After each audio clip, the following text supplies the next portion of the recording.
I guess what's really about what I identify with these days is that I'm a 9-year ovarian cancer survivor.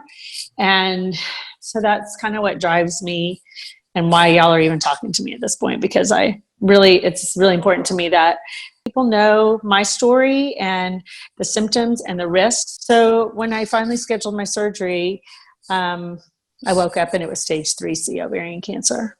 Knock on wood, it's 9 years and no recurrences. A friend of mine had reached out to me and told me about a fundraiser that they had done in Atlanta. And she's like, we need to do this in Dallas. And so I thought, oh yeah, we need to do this in Dallas. And so I went to the athletic director at the JCC, the Jewish Community Center, and said, hey, there's this event. We need to do this here. And he looked at me and he goes, oh my God, you're the third person who says we need to do this. And so the three of us got together and we did this event.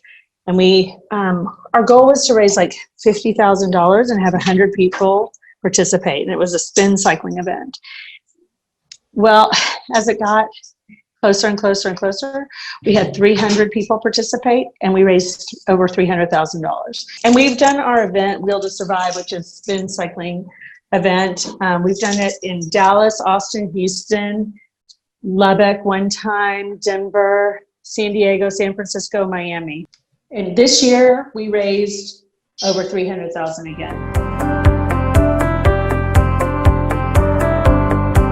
To date, we have raised and donated over $2.5 million to help women fighting ovarian cancer through, we donated to researchers, we've donated to local nonprofits to help women get to be in clinical trials and then to get to clinical trials. And so we feel like we've done an amazing thing to help spread the word about ovarian cancer.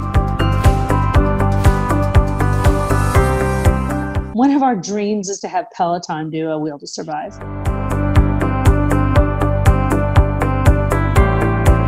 And so we really felt like it was so important, first of all, to let people know there are symptoms that you need to listen to your body. Because the earlier that people are diagnosed, for the most part, the better their outcome. Most people diagnosed with ovarian cancer are given a 5-year, maybe 5-year life expectancy. And that's not okay with us.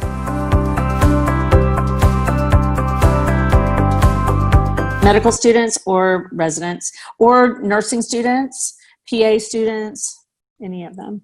That's through Survivors Teaching Students. And then I'm a patient advocate for Myriad Genetics, and they were the first company to come to be able to test for the BRCA gene. And so I tell the same story, but the audience is different.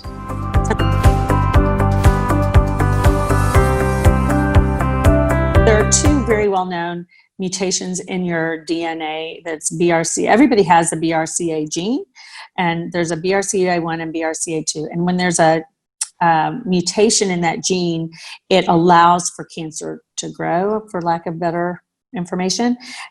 It also, with the break and where it is, allows the chemo to work because that tumor doesn't know what to do because it's because that piece of DNA is broken. But you get your DNA from both sides of your family.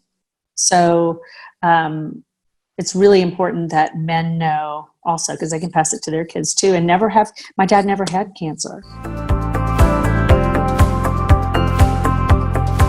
I don't want my kids to have to worry about this. I don't want this to be in their future. They've already seen me go through it, and I don't want them to have to. So if we could find a cure, if we could keep people from getting sick or getting sick early and getting it, eradicating it, that would be the best. That's our dream, to be out of business, for Be the Difference Foundation to be out of business.